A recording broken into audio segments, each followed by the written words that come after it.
اعوذ باللہ من الشیطان الرجیم بسم اللہ الرحمن الرحیم۔ تم انفال کے متعلق پوچھتے ہو، کہو یہ انفال تو اللہ اور اس کے رسول کے ہیں، پس تم لوگ اللہ سے ڈرو اور اپنے آپس کے تعلقات درست کرو اور اللہ اور اس کے رسول کی اطاعت کرو اگر تم مومن ہو۔ یہ اس تبصرہ جنگ کی عجیب تمہید ہے۔ بدر میں جو مالی غنیمت لشکر قریش سے لوٹا گیا تھا، اس کی تقسیم پر مسلمانوں کے درمیان نزاع برپا ہو گئی۔ چونکہ اسلام قبول کرنے کے بعد ان لوگوں کو پہلی مرتبہ پرچم اسلام کے نیچے لڑنے کا اتفاق ہوا تھا، اس لیے ان کو معلوم نہ تھا کہ اس مسلک میں جنگ اور اس سے پیدا شدہ مسائل کے متعلق کیا ضابطے ہیں۔ کچھ ابتدائی ہدایات سورہ بقرہ اور سورہ محمد میں دی جا چکی تھیں، لیکن تہذیب جنگ کی بنیاد ابھی رکھنی باقی تھی۔ بہت سے تمدنی معاملات کی طرح مسلمان ابھی تک جنگ کے معاملے میں بھی اکثر پرانی جاہلیت کے تصورات لیے ہوئے تھے۔ اس وجہ سے بدر کی لڑائی میں کفار کی شکست کے بعد جن لوگوں نے جو کچھ مالی غنیمت لوٹا تھا، وہ عرب کے پرانے طریقے کے مطابق اپنے آپ کو اس کا مالک سمجھ بیٹھے تھے۔ لیکن ایک دوسرا فریق جس نے غنیمت کی طرف رخ کرنے کے بجائے کفار کا تعاقب کیا تھا، اس بات کا مدعی ہوا کہ اس مال میں ہمارا برابر کا حصہ ہے، کیونکہ اگر ہم دشمن کا پیچھا کر کے اسے دور تک بھگا نہ دیتے اور تمہاری طرح غنیمت پر ٹوٹ پڑتے تو ممکن تھا کہ دشمن پھر پلٹ کر حملہ کر دیتا اور فتح شکست سے بدل جاتی۔ ایک تیسرے فریق نے بھی، جو رسول اللہ صلی اللہ علیہ وسلم کی حفاظت کر رہا تھا، اپنے دعاوی پیش کیے۔ اس کا کہنا یہ تھا کہ سب سے بڑھ کر قیمتی خدمت تو اس جنگ میں ہم نے انجام دی ہے۔ اگر ہم رسول اللہ کے گرد اپنی جانوں کا حصار بنائے ہوئے نہ رہتے اور آپ کو کوئی گردند پہنچ جاتا تو فتح ہی کب نصیب ہو سکتی تھی کہ کوئی مال غنیمت ہاتھ آتا اور اس کی تقسیم کا سوال اٹھتا۔ مگر مال عملاً جس فریق کے قبضے میں تھا، اس کی ملکیت گویا کسی ثبوت کے محتاج نہ تھی، اور وہ دلیل کا یہ حق ماننے کے لیے تیار نہ تھا کہ ایک امر واقعہ اس کے زور سے بدل جائے۔ آخر کار اس نزاع نے تلخی کی صورت اختیار کرنی شروع کر دی اور زبانوں سے دلوں تک بدمزگی پھیلنے لگی۔ یہ تھا وہ نفسیاتی موقع جسے اللہ تعالیٰ نے سورہ انفال نازل کرنے کے لیے منتخب فرمایا، اور جنگ پر اپنے تبصرے کی ابتدا اسی مسئلے سے کی۔ پھر پہلا ہی فقرہ جو ارشاد ہوا، اسی میں سوال کا جواب موجود تھا۔ فرمایا تم سے انفال کے متعلق پوچھتے ہیں۔ انفال جمع ہے نفل کی۔ عربی زبان میں نفل اس چیز کو کہتے ہیں جو واجب سے یا حق سے زائد ہو۔ جب یہ تابع کی طرف سے ہو تو اس سے مراد وہ رضاکارانہ خدمت ہوتی ہے جو ایک بندہ اپنے آقا کے لیے فرض سے بڑھ کر بجا لاتا ہے، اور جب یہ مطبوع کی طرف سے ہو تو اس سے مراد وہ عطیہ و انعام ہوتا ہے جو آقا اپنے بندے کو اس کے حق سے زیادہ دیتا ہے۔ بس ارشاد کا مطلب یہ ہوا کہ یہ ساری رد و قد، یہ رضا، یہ پوچھ گچھ کیا خدا کے بخشے ہوئے انعامات کے بارے میں ہو رہی ہے؟ اگر یہ بات ہے تو تم لوگ ان کے مالک و مختار کہاں بنے جا رہے ہو کہ خود ان کی تقسیم کا فیصلہ کرو؟ مال جس کا بخشا ہوا ہے وہی فیصلہ کرے گا کہ کسے دیا جائے اور کسے نہیں، اور جس کو بھی دیا جائے اسے کتنا دیا جائے۔ جنگ کے سلسلے میں ایک بہت بڑی اخلاقی اصلاح تھی۔ مسلمان کی جنگ دنیا کے مادی فائدے بٹورنے کے لیے نہیں ہے، بلکہ دنیا کی اخلاقی و تمدنی بگاڑ کو اصول حق کے مطابق درست کرنے کے لیے ہے، جسے مجبوراً اس وقت اختیار کیا جاتا ہے جبکہ مداہم قوتیں دعوت و تبلیغ کے ذریعے سے اصلاح کو ناممکن بنا دیں۔ مصلحین کی نظر اپنے مقصد پر ہونی چاہیے، نہ کہ ان فوائد پر جو مقصد کے لیے سعی کرتے ہوئے بطور انعام خدا کی عنایت سے حاصل ہو۔ ان فوائد سے اگر ابتدا ہی میں ان کی نظر نہ ہٹا دی جائے تو بہت جلدی اخلاقی انحطاط رونما ہو کر یہی فوائد مقصود قرار پا جائیں۔ پھر یہ جنگ کے سلسلے میں ایک بہت بڑی انتظامی اصلاح بھی تھی۔ قدیم زمانے میں طریقہ یہ تھا کہ جو مال جس کے ہاتھ لگتا وہی اس کا مالک قرار پاتا، یا پھر بادشاہ یا سپہ سالار تمام غنائم پر قبضہ ہو جاتا۔ پہلی صورت میں اکثر ایسا ہوتا تھا کہ فتح یاب فوجوں کے درمیان اموال غنیمت پر سخت تنافس برپا ہو جاتا اور بسا اوقات ان کی خانہ جنگی فتح کو شکست میں تبدیل کر دیتی۔ دوسری صورت میں سپاہیوں کو چوری کا عارضہ لگ جاتا تھا اور وہ غنائم کو چھپانے کی کوشش کرتے تھے۔ قرآن نے انفال کو اللہ اور رسول کا مال قرار دے کر پہلے تو یہ قاعدہ مقرر کر دیا کہ تمام مال غنیمت لا کر بے کم و کاس امام کے سامنے رکھ دیا جائے اور ایک سوئی تک چھپا کر نہ رکھی جائے۔ پھر آگے چل کر اس مال کی تقسیم کا قانون بنا دیا کہ 5واں حصہ خدا کے کام اور اس کے غریب بندوں کی مدد کے لیے بیت المال میں رکھ دیا جائے، اور باقی 4 حصے اس پوری فوج میں تقسیم کر دیے جائیں جو لڑائی میں شریک ہوئی ہو۔ اس طرح وہ دونوں خرابیاں دور ہو گئیں جو جاہلیت کے طریقے میں تھیں۔ اس مقام پر ایک اور لطیف نکتہ ذہن نشین رکھنا چاہیے۔ یہاں انفال کے قصے کو صرف اتنی بات کہہ کر ختم کر دیا ہے کہ یہ اللہ اور اس کے رسول کے ہیں۔ تقسیم کے مسئلے کو یہاں نہیں چھڑا گیا تاکہ پہلے تسلیم و اطاعت مکمل ہو جائے، پھر چند رکوع کے بعد بتایا گیا کہ ان اموال کو تقسیم کس طرح کیا جائے۔ اس لیے یہاں انہیں انفال کہا گیا ہے، اور رکوع 5 میں جب تقسیم کا حکم بیان کرنے کی نوبت آئی تو انہی اموال کو غنائم کے لفظ سے تعبیر کیا گیا ہے۔ اہل ایمان تو وہ لوگ ہیں جن کے دل اللہ کا ذکر سن کر لرز جاتے ہیں، اور جب اللہ کی آیات ان کے سامنے پڑھی جاتی ہیں تو ان کا ایمان بڑھ جاتا ہے۔ ہر ایسے موقع پر جب کہ کوئی حکم الہی آدمی کے سامنے آئے اور وہ اس کی تصدیق کر کے سر اطاعت جھکا دے، آدمی کے ایمان میں اضافہ ہوتا ہے۔ ہر اس موقع پر جب کہ کوئی چیز آدمی کی مرضی کے خلاف، اس کی رائے اور تصورات و نظریات کے خلاف، اس کی مانوس عادتوں کے خلاف، اس کے مفاد اور اس کی لذت و آسائش کے خلاف، اس کی محبتوں اور دوستیوں کے خلاف اللہ کی کتاب اور اس کے رسول کی ہدایت میں ملے، اور آدمی اس کو مان کر فرمان خدا اور رسول کو بدلنے کے بجائے اپنے آپ کو بدل ڈالے اور اس کی قبولیت میں تکلیف انگیز کر لے، تو اس سے آدمی کے ایمان کو بالیدگی نصیب ہوتی ہے۔ اس کے برعکس اگر ایسا کرنے میں آدمی دریغ کرے تو اس کے ایمان کی جان نکلنی شروع ہو جاتی ہے، اور وہ اپنے رب پر اعتماد رکھتے ہیں، جو نماز قائم کرتے ہیں اور جو کچھ ہم نے ان کو دیا ہے اس میں سے ہماری راہ میں خرچ کرتے ہیں، ایسے ہی لوگ حقیقی مومن ہیں۔ ان کے لیے ان کے رب کے پاس بڑے درجے ہیں، قصوروں سے درگزر ہیں اور بہترین رزق ہے۔ قصور بڑے سے بڑے اور بہتر سے بہتر اہل ایمان سے بھی سرزد ہو سکتے ہیں، اور ہوئے ہیں، اور جب تک انسان انسان ہے یہ محال ہے کہ اس کا نام اعمال سراسر معیاری کارناموں ہی پر مشتمل ہو اور لغزش، کوتاہی، خامی سے بالکل خالی رہے۔ مگر اللہ تعالیٰ کی رحمتوں میں سے یہ بھی ایک بڑی رحمت ہے کہ جب انسان بندگی کی لازمی شرائط پوری کر دیتا ہے تو اللہ اس کی کوتاہیوں سے چشم پوشی فرماتا ہے، اور اس کی خدمات جس صلے کی مستحق ہوتی ہیں اس سے کچھ زیادہ صلہ اپنے فضل سے عطا کرتا ہے۔ ورنہ اگر قاعدہ یہ مقرر کیا جاتا کہ ہر قصور کی سزا اور ہر خدمت کی جزا الگ الگ دی جائے تو کوئی بڑے سے بڑا صالح بھی سزا سے نہ بچ سکتا۔ اس مال غنیمت کے معاملے میں بھی ویسی ہی صورت پیش آ رہی ہے جیسی اس وقت پیش آئی تھی جب کہ تیرا رب تجھے حق کے ساتھ تیرے گھر سے نکال لایا تھا، اور مومنوں میں سے ایک گروہ کو یہ سخت ناگوار تھا، وہ اس حق کے معاملے میں سے جھگڑ رہے تھے، درا حالانکہ وہ صاف صاف نمایاں ہو چکا تھا۔ ان کا حال یہ تھا کہ گویا وہ آنکھوں دیکھے موت کی طرف ہانکے جا رہے ہیں۔ یعنی جس طرح اس وقت یہ لوگ خطرے کا سامنا کرنے سے گھبرا رہے تھے، حالانکہ حق کا مطالبہ اس وقت یہی تھا کہ خطرے کے منہ میں چلے جائیں، اسی طرح آج انہیں مال غنیمت ہاتھ سے چھوڑنا ناگوارا ہو رہا ہے،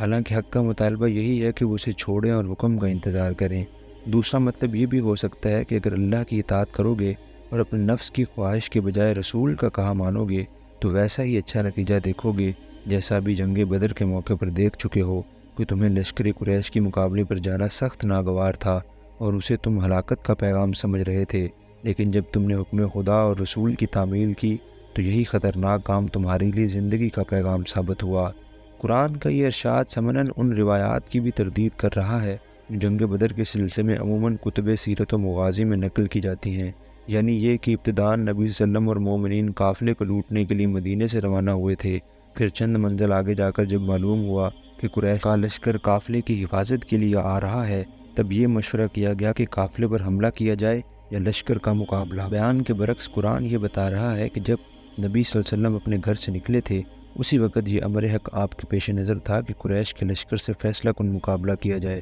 اور یہ مشاورت بھی اسی وقت ہوئی تھی کہ قافلے اور لشکر میں سے کس کو حملے کے لیے منتخب کیا جائے، اور باوجود یہ کہ مومنین پر یہ حقیقت واضح ہو چکی تھی کہ لشکر ہی سے نمٹنا ضروری ہے، پھر بھی ان میں سے ایک گروہ اس سے بچنے کے لیے حجت کر رہا تھا، اور بالآخر جب آخری رائے یہ قرار پا گئی کہ لشکر ہی کی طرف چلنا چاہیے تو یہ گروہ مدینے سے یہ خیال کرتا ہوا چلا کہ ہم سیدھے موت کے منہ میں ہانکے جا رہے ہیں۔ یاد کرو وہ موقع جب کہ اللہ تم سے وعدہ کر رہا تھا کہ دونوں گروہوں میں سے ایک مل جائے گا، تجارتی قافلہ یا قریش کے لشکر میں سے کسی ایک پر تمہیں فتح حاصل ہوگی۔ تم چاہتے تھے کہ کمزور گروہ تمہیں ملے، یعنی تم چاہتے تھے کہ قافلہ جس کے ساتھ صرف 30-40 محافظ ہیں اس کے ساتھ تمہارا واسطہ پیش آئے، مگر اللہ کا ارادہ یہ تھا کہ اپنے ارشادات سے حق کو حق کر دکھائے اور کافروں کی جڑ کاٹ دے تاکہ حق حق ہو کر رہے اور باطل باطل ہو کر رہ جائے، خواہ مجرموں کو یہ کتنا ہی ناگوار ہو۔ اس سے اندازہ ہوتا ہے کہ اس وقت فی الواقع صورتحال کیا رونما ہو گئی تھی۔ جیسا کہ ہم نے سورہ کے دباچے میں بیان کیا ہے، لشکر قریش کے نکل آنے سے دراصل سوال یہ پیدا ہو گیا تھا کہ دعوت اسلامی اور نظام جاہلیت دونوں میں سے کس کو عرب میں زندہ رہنا ہے۔ اگر مسلمان اس وقت مردانہ وار مقابلے کے لیے نہ نکلتے تو اسلام کے لیے زندگی کا کوئی موقع باقی نہ رہتا۔ بخلاف اس کے مسلمانوں کے نکلنے اور پہلے ہی بھرپور وار میں قریش کی طاقت پر کاری چوٹ لگا دینے سے وہ حالات پیدا ہوئے جن کی بدولت اسلام کو قدم جمانے کا موقع مل گیا، اور پھر اس کے مقابلے میں نظام جاہلیت پہم شکست کھاتا ہی چلا گیا۔ وہ موقع جب کہ تم اپنے رب سے فریاد کر رہے تھے، جواب میں اس نے فرمایا کہ میں تمہاری مدد کے لیے پے در پے 1000 فرشتے بھیج رہا ہوں۔ یہ بات اللہ نے تمہیں صرف اس لیے بتا دی کہ تمہیں خوشخبری ہو، تمہارے دل اس سے مطمئن ہو جائیں، ورنہ مدد تو جب بھی ہوتی ہے اللہ ہی کی طرف سے ہوتی ہے، یقیناً اللہ زبردست اور دانا ہے۔ اور وہ وقت جب کہ اللہ اپنی طرف سے غنودگی کی شکل میں تم پر اطمینان و بے خوفی کی کیفیت طاری کر رہا تھا، اور آسمان سے تمہارے اوپر پانی برسا رہا تھا تاکہ تمہیں پاک کرے اور تم سے شیطان کی ڈالی ہوئی نجاست دور کرے اور تمہاری ہمت بندھائے اور اس کے ذریعے سے تمہارے قدم جما دے۔ یہی تجربہ مسلمانوں کو احد کی جنگ میں پیش آیا تھا، اور یہ وہ مواقع تھے جب شدت خوف اور گھبراہٹ کا موقع تھا، اور اس وقت اللہ نے مسلمانوں کے دلوں کو ایسے اطمینان سے بھر دیا کہ ان پر غنودگی طاری ہونے لگی۔ یہ اس رات کا واقعہ ہے جب کہ صبح بدر کی لڑائی پیش آئی۔ اس بارش کے 3 فائدے ہوئے۔ ایک یہ کہ مسلمانوں کو پانی کی کافی مقدار مل گئی اور انہوں نے فوراً حوض بنا کر بارش کا پانی روک لیا۔ دوسرا یہ کہ مسلمان چونکہ وادی کے بلائی حصے پر تھے، اس لیے بارش کی وجہ سے ریت جم گئی اور زمین اتنی مضبوط ہو گئی کہ قدم اچھی طرح جم سکیں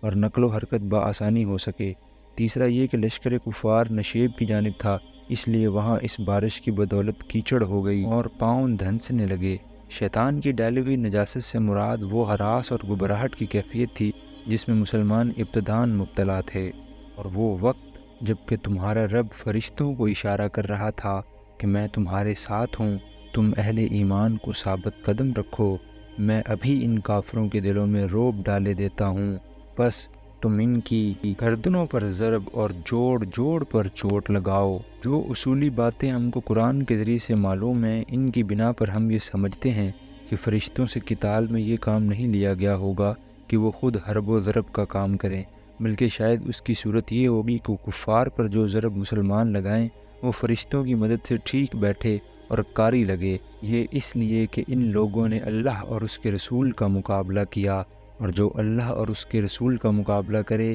اللہ اس کے لیے نہایت سخت گیر ہے۔ یہاں تک جنگ بدر کے جن واقعات کو ایک ایک کر کے یاد دلایا گیا ہے، اس سے مقصود دراصل لفظ انفال کی معونیت واضح کرنا ہے۔ ابتدا میں ارشاد ہوا تھا کہ اس مال غنیمت کو اپنی جاں فشانی کا ثمرہ سمجھ کر اس کے مالک و مختار کہاں بنے جاتے ہو۔ یہ تو دراصل عطیہ الہی ہے، اور موتی خود اپنے مال کا مختار ہے۔ اب اس کے ثبوت میں یہ واقعات گنائے گئے ہیں کہ اس فتح میں خود ہی حساب لگا کر دیکھ لو کہ تمہاری اپنی جاں فشانی اور جرت و جسارت کا کتنا حصہ تھا اور اللہ کی عنایت کا کتنا حصہ۔ یہ ہے تم لوگوں کی سزا، اب اس کا مزہ چکھو، اور تمہیں معلوم ہو کہ حق کا انکار کرنے والوں کے لیے دوزخ کا عذاب ہے۔ اے ایمان لانے والو، جب تم ایک لشکر کی صورت میں کفار سے دو چار ہو تو ان کے مقابلے میں پیٹ نہ پھیرو۔ جس نے ایسے موقع پر پیٹ پھیری، الا یہ کہ یہ جنگی چال کے طور پر ایسا کرے یا کسی دوسری فوج سے جا ملنے کے لیے، تو وہ اللہ کے غضب میں گھر جائے گا، اس کا ٹھکانہ جہنم ہوگا، اور وہ بہت بری جائے بازگشت ہے۔ دشمن کے شدید دباؤ پر مرتب پسپائی ناجائز نہیں ہے، جبکہ اس کا مقصود اپنے عقبی مرکز کی طرف پلٹنا یا اپنی ہی فوج کے کسی دوسرے حصے سے جا ملنا ہو۔ البتہ جو چیز حرام کی گئی ہے وہ بھگدڑ ہے، جو کسی جنگی مقصد کے لیے نہیں بلکہ محض بزدلی و شکست خوردگی کی وجہ سے ہوتی ہے، اور اس لیے ہوا کرتی ہے کہ بھگوڑے آدمی کو اپنے مقصد کی بنسبت جان زیادہ پیاری ہوتی ہے۔ اس فرار کو بڑے گناہوں میں شمار کیا گیا ہے، چنانچہ نبی صلی اللہ علیہ وسلم فرماتے ہیں کہ 3 گناہ ایسے ہیں کہ ان کے ساتھ کوئی نیکی فائدہ نہیں دیتی، ایک شرک، دوسرا والدین کی حق تلفی، اور تیسرا میدان قتال میں فی سبیل اللہ سے فرار۔ اس طرح ایک اور حدیث میں آپ نے 7 بڑے گناہوں کا ذکر کیا ہے جو انسان کے لیے تباہ کن اور اس کے انجام اخروی کے لیے غارت گر ہیں۔ ان میں سے ایک یہ گناہ بھی ہے کہ آدمی کفر و اسلام کی جنگ میں کفار کے آگے پیٹھ پھیر کر بھاگے۔ اس فعل کو اتنا بڑا گناہ قرار دینے کی وجہ صرف یہی نہیں ہے کہ یہ ایک بزدلانہ فعل ہے، بلکہ اس کی وجہ یہ ہے کہ ایک شخص کا بھگوڑا پن بسا اوقات ایک پوری پلٹن کو، اور ایک پلٹن کا بھگوڑا پن ایک پوری فوج کو بدحواس کر کے بھگا دیتا ہے۔ اور پھر جب ایک دفعہ کسی فوج میں بھگدڑ پڑ جائے تو کہا نہیں جا سکتا کہ تباہی کس حد پر جا کر ٹھہرے گی۔ اس طرح کی بھگدڑ صرف فوج ہی کے لیے تباہ کن نہیں ہے، بلکہ اس ملک کے لیے بھی تباہ کن ہے جس کی فوج ایسی شکست کھائے۔ حقیقت یہ ہے کہ تم نے انہیں قتل نہیں کیا، بلکہ اللہ نے ان کو قتل کیا، اور تو نے نہیں پھینکا بلکہ اللہ نے پھینکا۔ معرکہ بدر میں جب مسلمانوں اور کفار کے لشکر ایک دوسرے کے مقابل ہوئے اور عام زد و خورد کا موقع آ گیا تو حضور نے مٹھی بھر ریت ہاتھ میں لے کر شاعت الوجوہ کہتے ہوئے کفار کی طرف پھینکی، اور اس کے ساتھ ہی آپ کے اشارے سے مسلمان یکبارگی کفار پر حملہ آور ہوئے۔ یہ اسی واقعے کی طرف اشارہ ہے۔ تو یہ اس لیے تھا کہ اللہ مومنوں کو ایک بہترین آزمائش سے کامیابی کے ساتھ گزار دے۔ یقیناً اللہ سننے اور جاننے والا ہے۔ یہ معاملہ تو تمہارے ساتھ ہے، اور کافروں کے ساتھ معاملہ یہ ہے کہ اللہ ان کی چالوں کو کمزور کرنے والا ہے۔ ان کافروں سے کہہ دو، اگر تم فیصلہ چاہتے تھے تو لو، فیصلہ تمہارے سامنے آ گیا۔ مکہ سے روانہ ہوتے وقت مشرکین نے کعبہ کے پردے پکڑ کر دعا مانگی تھی کہ خدایا دونوں گروہوں میں سے جو بہتر ہے اس کو فتح عطا کر، اور ابو جہل نے خاص طور پر کہا تھا کہ خدایا ہم میں سے جو برسر حق ہو اسے فتح دے، اور جو برسر ظلم ہو اسے رسوا کر دے۔ چنانچہ اللہ تعالیٰ نے ان کی منہ مانگی دعائیں حرف بحرف پوری کر دیں، اور فیصلہ کر کے بتا دیا کہ دونوں میں سے کون اچھا اور کون برسر حق ہے۔ اب باز آ جاؤ تو تمہارے ہی لیے بہتر ہے، ورنہ پھر پلٹ کر اسی حماقت کا اعادہ کرو گے تو ہم بھی اسی سزا کا اعادہ کریں گے، اور تمہاری جمعیت خواہ وہ کتنی ہی زیادہ ہو تمہارے کچھ کام نہ آ سکے گی۔ اللہ مومنوں کے ساتھ ہے۔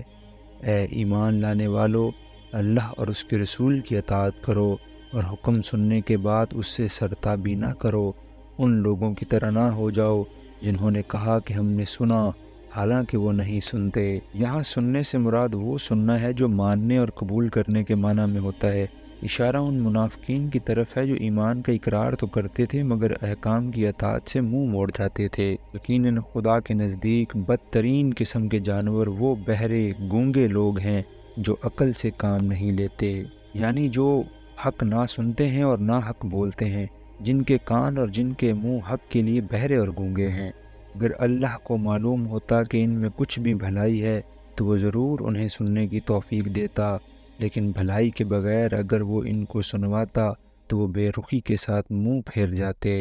یعنی جب ان لوگوں کے اندر خود حق پرستی اور حق کے لیے کام کرنے کا جذبہ نہیں ہے تو انہیں اگر تعمیل حکم میں جنگ کے لیے نکل آنے کی توفیق دے بھی دی جاتی تو یہ خطرے کا موقع دیکھتے ہی بے تکلف بھاگ نکلتے، اور ان کی میت تمہارے لیے مفید ثابت ہونے کے بجائے الٹی مضر ثابت ہوتی۔ اے ایمان لانے والو، اللہ اور اس کے رسول کی پکار پر لبیک کہو، جبکہ رسول تمہیں اس چیز کی طرف بلائے جو تمہیں زندگی بخشنے والی ہے، اور جان رکھو کہ اللہ آدمی اور اس کے دل کے درمیان حائل ہے، اور اسی کی طرف تم سمیٹے جاؤ گے۔ نفاق کی روش سے انسان کو بچانے کے لیے اگر کوئی سب سے زیادہ مؤثر تدبیر ہے تو وہ صرف یہ ہے کہ دو عقیدے انسان کے ذہن نشین ہو جائیں۔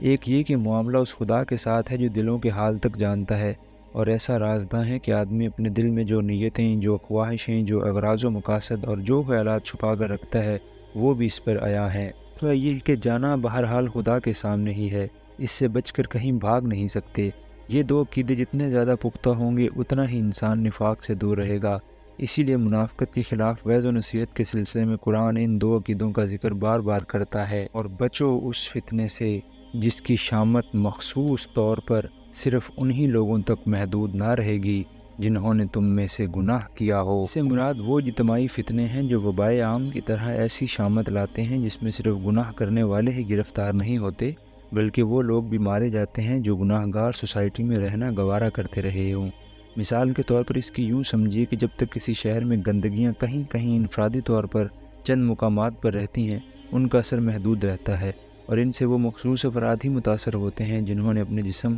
اور اپنے گھر کو گندگی سے آلودہ کر رکھا ہو۔ لیکن جب وہاں گندگی عام ہو جاتی ہے اور کوئی گروہ بھی سارے شہر میں ایسا نہیں ہوتا جو اس خرابی کو روکنے اور صفائی کا انتظام کرنے کی صحیح کرے، تو پھر ہوا اور زمین اور پانی ہر چیز میں سمیت پھیل جاتی ہے۔ اس کے نتیجے میں جو وبا آتی ہے اس کی لپیٹ میں گندگی پھیلانے والے اور گندہ رہنے والے اور گندے ماحول میں زندگی بسر کرنے والے سب ہی آ جاتے ہیں۔ اللہ تعالیٰ کے ارشاد کا منشا یہ ہے کہ رسول جس اصلاح و ہدایت کے کام کے لیے اٹھا ہے اور تمہیں جس خدمت میں ہاتھ بٹانے کے لیے بلا رہا ہے، اسی میں در حقیقت شخصی و اجتماعی دونوں حیثیتوں سے تمہارے لیے زندگی ہے۔ اگر اس میں سچے دل سے مخلصانہ حصہ نہ لوگے اور ان برائیوں کو جو سوسائٹی میں پھیلی ہوئی ہیں برداشت کرتے رہو گے تو وہ فتنہ عام برپا ہوگا جس کی آفت سب کو لپیٹ میں لے گی۔ خواہ بہت سے افراد تمہارے درمیان ایسے موجود ہوں جو عملاً برائی کرنے اور برائی پھیلانے کے ذمہ دار نہ ہوں کہ اپنی ذاتی زندگی میں بھلائی ہی لیے ہوئے ہوں۔ یہ وہی بات ہے جس کو سورہ اعراف میں بھی ذکر کیا گیا ہے، اور یہی وہ نقطہ نظر ہے جسے اسلام کی اصلاحی جنگ کا بنیادی نظریہ کہا جا سکتا ہے۔ جان رکھو کہ اللہ سخت سزا دینے والا ہے۔ یاد کرو وہ وقت جب کہ تم تھوڑے تھے، زمین میں تم کو بے زور سمجھا جاتا تھا، تم ڈرتے رہتے تھے کہ کہیں لوگ تمہیں مٹا نہ دیں، پھر اللہ نے تم کو جائے پناہ مہیا کر دی، اپنی مدد سے تمہارے ہاتھ مضبوط کیے اور تمہیں اچھا رزق پہنچایا، شاید کہ تم شکر گزار بنو۔ شکر گزاری کا لفظ غور کے قابل ہے۔ اوپر کے سلسلہ تقریر کو نظر میں رکھا جائے تو صاف ظاہر ہو جاتا ہے کہ اس موقع پر شکر گزاری کا مفہوم صرف اتنا ہی نہیں ہے کہ لوگ اللہ کے اس احسان کو مانیں کہ اس نے اس کمزوری کی حالت سے انہیں نکالا اور مکہ کی پرخطر زندگی سے بچا کر امن کی جگہ لے آیا جہاں طیبات رزق میسر ہو رہے تھے، بلکہ اس کے ساتھ یہ بھی اسی شکر گزاری کے مفہوم میں داخل ہے کہ مسلمان اس خدا کی اور اس کے رسول کی اطاعت کریں جس نے یہ احسانات ان پر کیے ہیں، اور رسول کے مشن میں اخلاص و جانثاری کے ساتھ کام کریں، اور اس کام میں جو خطرات و مہلک مصائب پیش آئیں ان کا مردانہ وار مقابلہ اسی خدا کے بھروسے پر کرتے چلے جائیں جس نے ان سے پہلے ان کو خطرات سے بعافیت نکالا ہے، اور یقین رکھیں کہ جب وہ خدا کا کام اخلاص کے ساتھ کریں گے تو خدا ضرور ان کا وکیل و کفیل ہوگا۔ بس شکر گزاری محض اعترافی نوعیت ہی کی مطلوب نہیں ہے بلکہ عملی نوعیت کی بھی مطلوب ہے۔ احسان کا اعتراف کرنے کے باوجود محسن کی رضا جوئی کے لیے سعی نہ کرنا اور اس کی خدمت میں مخلص نہ ہونا اور اس کے بارے میں یہ شک رکھنا کہ نامعلوم آئندہ بھی وہ احسان کرے گا یا نہیں، یہ شکر گزاری نہیں ہے بلکہ الٹی ناشکری ہے۔ اے ایمان لانے والو، جانتے بوجھتے اللہ اور اس کے رسول کے ساتھ خیانت نہ کرو، اپنی امانتوں میں غداری کے مرتکب نہ ہو۔ اپنی امانتوں سے مراد وہ تمام ذمہ داریاں ہیں جو کسی پر اعتبار کر کے اس کے سپرد کی جائیں، خواہ وہ عہد وفا کی ذمہ داریاں ہوں یا اجتماعی معاہدات کی یا جماعت کے رازوں کی یا شخصی و جماعتی اموال کی یا کسی ایسے عہدہ و منصب کی جو کسی شخص پر بھروسہ کرتے ہوئے جماعت اس کے حوالے کرے۔ اللہ کے پاس اجر دینے کے لیے بہت کچھ ہے۔ انسان کی اخلاق سے ایمانی میں جو چیز بالعموم خلل ڈالتی ہے اور جس کی وجہ سے انسان اکثر منافقت، غداری اور خیانت میں مبتلا ہوتا ہے، وہ اپنے مالی مفاد اور اپنی اولاد کے مفاد سے اس کی حد سے بڑھی ہوئی دلچسپی ہوتی ہے۔ اسی لیے فرمایا کہ یہ مال اور اولاد جن کی محبت میں گرفتار ہو کر تم عموماً راستے سے ہٹ جاتے ہو، دراصل یہ دنیا کی امتحان گاہ میں تمہارے لیے اسمان آزمائش ہیں۔ جسے تم بیٹا یا بیٹی کہتے ہو، حقیقت کی زبان میں وہ دراصل امتحان کا ایک پرچہ ہے، اور جسے تم جائیداد یا کاروبار کہتے ہو وہ بھی در حقیقت ایک دوسرا پرچہ امتحان ہے۔ یہ چیزیں تمہارے حوالے کی ہی اس لیے گئی ہیں کہ ان کے ذریعے سے تمہیں جانچ کر دیکھا جائے کہ تم کہاں تک حقوق اور حدود کا لحاظ کرتے ہو، کہاں تک ذمہ داریوں کا بوجھ لادے ہو جذبات کی کشش کے باوجود راہ راست پر چلتے ہو، اور کہاں تک اپنے نفس کو جو ان دنیاوی چیزوں کی محبت میں اسیر ہوتا ہے اس طرح قابو میں رکھتے ہو کہ پوری طرح بندہ حق بھی بنے رہو اور ان چیزوں کے حقوق اس حد تک ادا بھی کرتے رہو جس حد تک حضرت حق نے خود ان کا استحقاق مقرر کیا ہے۔ اے ایمان لانے والو، اگر تم خدا ترسی اختیار کرو گے تو اللہ تمہارے لیے کسوٹی بہم پہنچا دے گا اور تمہاری برائیوں کو تم سے دور کرے گا اور تمہارے قصور معاف کرے گا۔ اللہ بڑا فضل فرمانے والا ہے۔ کسوٹی اس چیز کو کہتے ہیں جو کھرے اور کھوٹے کے امتیاز کو نمایاں کرتی ہے۔ یہی مفہوم فرقان کا بھی ہے، اسی لیے ہم نے اس کا ترجمہ اس لفظ سے کیا ہے۔ ارشاد الہی کا منشا یہ ہے کہ اگر تم دنیا میں اللہ سے ڈرتے ہوئے کام کرو اور تمہاری دلی خواہش یہ ہو کہ تم سے کوئی ایسی حرکت سرزد نہ ہونے پائے جو رضا الہی کے خلاف ہو، تو اللہ تعالیٰ تمہارے اندر وہ قوت تمیز پیدا کر دے گا جس سے قدم قدم پر تمہیں خود یہ معلوم ہوتا رہے گا کہ کون سا رویہ صحیح ہے اور کون سا غلط، کس رویے میں خدا کی رضا ہے اور کس میں اس کی ناراضی۔ زندگی کے ہر موڑ، ہر دوراہے، ہر نشیب اور ہر فراز پر تمہاری اندرونی بصیرت تمہیں بتانے لگے گی کہ کدھر قدم اٹھانا چاہیے اور کدھر نہ اٹھانا چاہیے، کون سی راہ حق ہے اور خدا کی طرف جاتی ہے اور کون سی راہ باطل ہے اور شیطان سے ملاتی ہے۔ وہ وقت بھی یاد کرنے کے قابل ہے جب کہ منکرین حق تمہارے خلاف تدبیریں سوچ رہے تھے کہ تجھے قید کر دیں یا قتل کر ڈالیں یا جلا وطن کر دیں۔ یہ اس موقع کا ذکر ہے جب کہ قریش کا یہ اندیشہ یقین کی حد کو پہنچ چکا تھا کہ اب محمد صلی اللہ علیہ وسلم بھی مدینہ چلے جائیں گے۔ اس وقت وہ آپس میں کہنے لگے کہ اگر یہ شخص مکے سے نکل گیا تو پھر خطرہ ہمارے قابو سے باہر ہو جائے گا۔ چنانچہ انہوں نے آپ صلی اللہ علیہ وسلم کے معاملے میں ایک آخری فیصلہ کرنے کے لیے دارالندوہ میں وہ تمام رؤسائے قوم کا ایک اجتماع کیا اور اس امر پر باہم مشاورت کی کہ اس خطرے کا سد باب کس طرح کیا جائے۔ ایک فریق کی رائے یہ تھی کہ اس شخص کو بیڑیاں پہنا کر ایک جگہ قید کر دیا جائے، جیتے جی رہا نہ کیا جائے، لیکن اس رائے کو قبول نہ کیا گیا کیونکہ کہنے والوں نے کہا کہ اگر ہم نے اسے قید کر دیا تو اس کے جو ساتھی قید خانے سے باہر ہوں گے وہ برابر اپنا کام کرتے رہیں گے، اور جب ذرا بھی قوت پکڑ لیں گے تو اسے چھڑانے کے لیے اپنی جان کی بازی لگانے میں بھی دریغ نہ کریں گے۔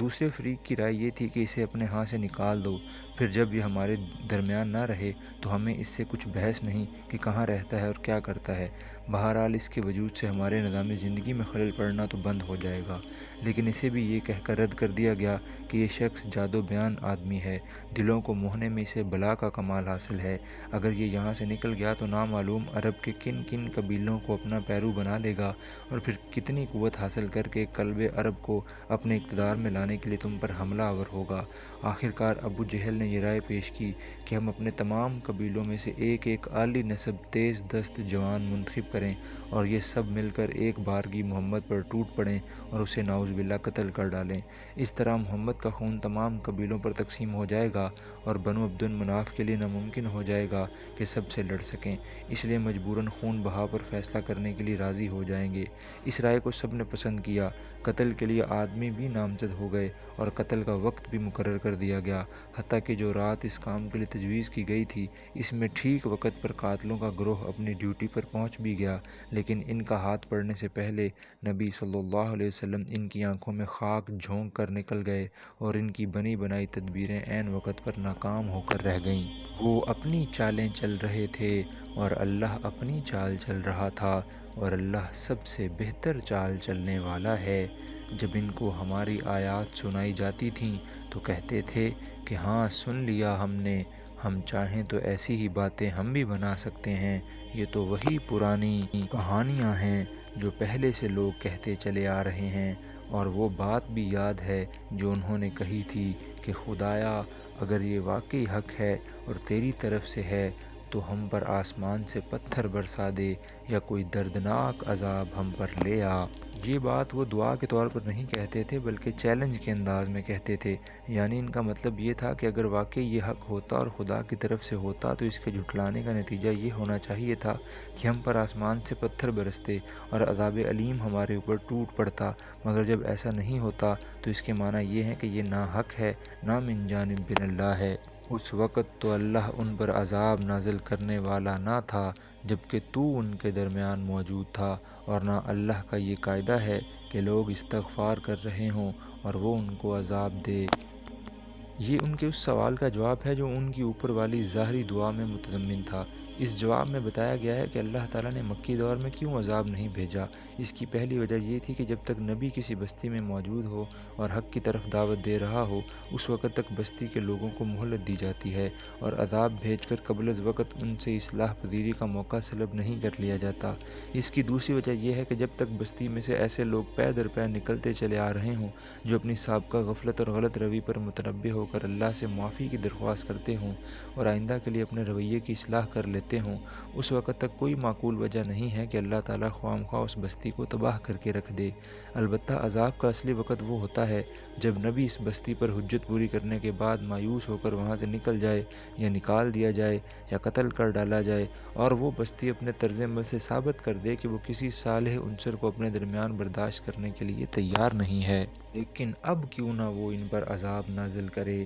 جبکہ وہ مسجد حرام کا راستہ روک رہے ہیں، حالانکہ وہ اس مسجد کے جائز متولی نہیں ہیں۔ اس کے جائز متولی تو صرف اہل تقوی ہی ہو سکتے ہیں، مگر اکثر لوگ اس بات کو نہیں جانتے۔ بیت اللہ کے پاس ان لوگوں کی نماز کیا ہوتی ہے بس سیٹیاں بجاتے اور تالیاں پیٹتے ہیں۔ اشارہ اس غلط فہمی کی تردید میں ہے جو لوگوں کے دلوں میں چھپی ہوئی تھی اور جس سے عام طور پر اہل عرب دھوکہ کھا رہے تھے۔ وہ سمجھتے تھے کہ قریش چونکہ بیت اللہ کے مجاور اور متولی ہیں اور وہاں عبادت بجا لاتے ہیں، اس لیے ان پر اللہ کا فضل ہے۔ اس کے رد میں فرمایا کہ محض میراث میں مجاورت اور تولیت پا لینے سے کوئی شخص یا گروہ کسی عبادت گاہ کا جائز مجاور متولی نہیں ہو سکتا۔ جائز مجاور و متولی تو صرف خدا ترس اور پرہیزگار لوگ ہی ہو سکتے ہیں، اور ان لوگوں کا حال یہ ہے کہ ایک جماعت کو جو خالص خدا کی عبادت کرنے والی ہے اس عبادت گاہ میں آنے سے روکتے ہیں جو خالص خدا کی عبادت کے لیے وقف کی گئی تھی۔ اس طرح یہ متولی اور خادم بن کر رہنے کے بجائے اس عبادت گاہ کے مالک بن بیٹھے ہیں اور اپنے آپ کو اس بات کا مختار سمجھنے لگے ہیں کہ جس سے یہ ناراض ہوں اور اسے عبادت گاہ میں نہ آنے دیں۔ یہ حرکت ان کے نا خدا ترس اور نا پرہیزگار ہونے کی صریح دلیل ہے۔ رہی ان کی عبادت جب وہ بیت اللہ میں کرتے ہیں تو اس کے اندر نہ خضوع خشوع ہے، نہ توجیہ الی اللہ ہے، نہ ذکر الہی ہے، بس ایک بے معنی شور و غل اور لعب و لہب جس کا نام انہوں نے عبادت رکھ چھوڑا ہے۔ ایسی نام نہاد خدمت بیت اللہ اور ایسی جھوٹی عبادت پر آخر یہ فضل الہی کے مستحق کیسے ہو گئے، اور یہ چیز انہیں عذاب الہی سے کیوں کر محفوظ رکھ سکتی ہے؟ بس اب لو اس عذاب کا مزہ چکھو اپنے اس انکار حق کی پاداش میں جو تم کرتے رہے ہو۔ وہ سمجھتے تھے کہ عذاب الہی صرف آسمان سے پتھروں کی شکل میں یا کسی اور طرح قوائے فطرت کے ہیجان ہی کی شکل میں آیا کرتا ہے، مگر جہاں انہیں بتایا گیا ہے کہ جنگ بدر میں ان کی فیصلہ کن شکست جس کی وجہ سے اسلام کے لیے زندگی کا اور قدیم نظام جاہلیت کے لیے موت کا فیصلہ ہوا ہے، دراصل ان کے حق میں اللہ کا عذاب ہی ہے۔ جن لوگوں نے حق کو ماننے سے انکار کیا ہے وہ اپنے مال خدا کے راستے سے روکنے کے لیے صرف کر رہے ہیں اور ابھی اور خرچ کرتے رہیں گے، مگر آخر کار یہی کوششیں ان کے لیے پچھتاوے کا سبب بنیں گی۔ پھر وہ مغلوب ہوں گے، پھر یہ کافر جہنم کی طرف گھیر لائے جائیں گے تاکہ اللہ گندگی کو پاکیزگی سے چھانٹ کر الگ کرے اور ہر قسم کی گندگی کو ملا کر اکٹھا کرے، پھر اس پلندے کو جہنم میں جھونک دے۔ یہی لوگ اصلی دیوالیے ہیں۔ اس سے بڑھ کر دیوالیہ پن اور کیا ہو سکتا ہے کہ انسان جس راہ میں اپنا تمام وقت، تمام محنت، تمام قابلیت اور پورا سرمایہ زندگی کھپا دے، اس کی انتہا پر پہنچ کر اسے معلوم ہو کہ وہ اسے سیدھی تباہی کی طرف لے آئی ہے، اور اس راہ میں جو کچھ اس نے کھپایا ہے اس پر کوئی سود یا منافع پانے کی بجائے اسے الٹا جرمانہ بھگتنا پڑے گا۔ نبی، ان کافروں سے کہو کہ اگر اب بھی باز آ جائیں تو جو کچھ پہلے ہو چکا ہے اس سے درگزر کر لیا جائے گا، لیکن اگر یہ اسی پچھلی روش کا اعادہ کریں گے تو گزشتہ قوموں کے ساتھ جو کچھ ہو چکا ہے وہ سب کو معلوم ہے۔ اے ایمان لانے والو، ان کافروں سے جنگ کرو یہاں تک کہ فتنہ باقی نہ رہے اور دین پورا کا پورا اللہ کے لیے ہو جائے۔ پھر مسلمانوں کو جنگ کے اسی ایک مقصد کا اعادہ کیا گیا ہے جو اس سے پہلے سورہ بقرہ میں بیان کیا گیا ہے۔ اس مقصد کا سلبی جز یہ ہے کہ فتنہ باقی نہ رہے اور ایجابی جز یہ کہ دین بالکل اللہ کے لیے ہو جائے۔ بس یہی ایک اخلاقی مقصد ہے جس کے لیے لڑنا اہل ایمان کے لیے جائز بلکہ فرض ہے۔ اس کے سوا کسی دوسرے مقصد کی لڑائی جائز نہیں ہے اور نہ اہل ایمان کو زیبا ہے اس میں کسی طرح سے حصہ لیں۔ پھر اگر وہ فتنے سے رک جائیں تو ان کے اعمال کا دیکھنے والا اللہ ہے، اور اگر وہ نہ مانیں تو جان رکھو کہ اللہ تمہارا سرپرست ہے اور وہ بہترین حامی و مددگار ہے۔ اور تمہیں معلوم ہو کہ جو کچھ مال غنیمت تم نے حاصل کیا ہے اس کا 5واں حصہ اللہ اور اس کے رسول اور رشتہ داروں اور یتیموں اور مسکینوں اور مسافروں کے لیے ہے۔ یہاں اس مال غنیمت کی تقسیم کا قانون بتایا ہے جس کے متعلق تقریر کی ابتدا میں کہا گیا تھا کہ یہ اللہ کا انعام ہے جس کے بارے میں فیصلہ کرنے کا اختیار اللہ اور اس کے رسول ہی کو حاصل ہے۔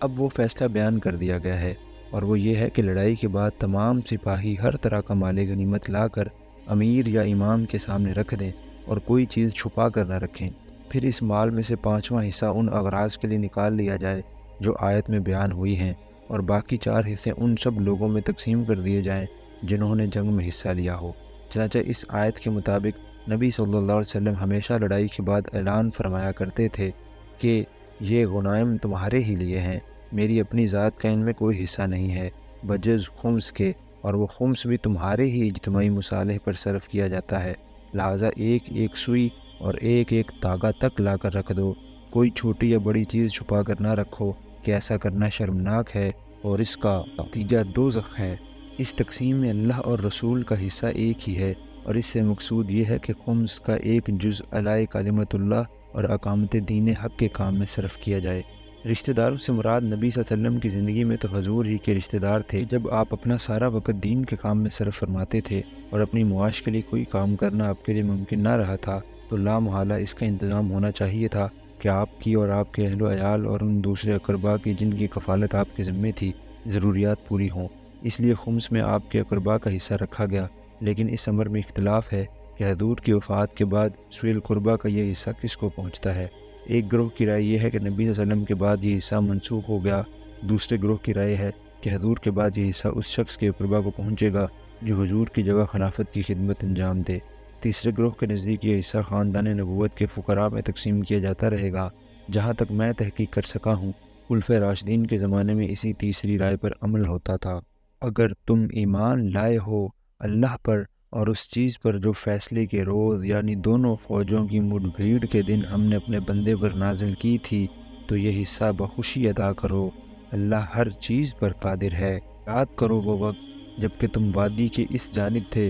اور وہ دوسری جانب، پڑاؤ ڈالے ہوئے تھے اور قافلہ تم سے نیچے ساحل کی طرف تھا۔ اگر کہیں پہلے سے تمہارے اور ان کے درمیان مقابلے کی قرارداد ہو چکی ہوتی تو تم ضرور اس موقع پر پہلو تہی کر جاتے، لیکن جو کچھ پیش آیا وہ اس لیے تھا کہ جس بات کا فیصلہ اللہ کر چکا تھا اسے ظہور میں لے آئے، تاکہ جسے ہلاک ہونا ہے وہ دلیل روشن کے ساتھ ہلاک ہو، اور جسے زندہ رہنا ہے وہ دلیل روشن کے ساتھ زندہ رہے۔ یقیناً خدا سننے اور جاننے والا ہے۔ یعنی ثابت ہو جائے کہ جو زندہ رہا اسے زندہ ہی رہنا چاہیے تھا، اور جو ہلاک ہوا اسے ہلاک ہی ہونا چاہیے تھا۔ یہاں زندہ رہنے والے اور ہلاک ہونے والے سے مراد افراد نہیں ہیں بلکہ اسلام اور جاہلیت ہیں۔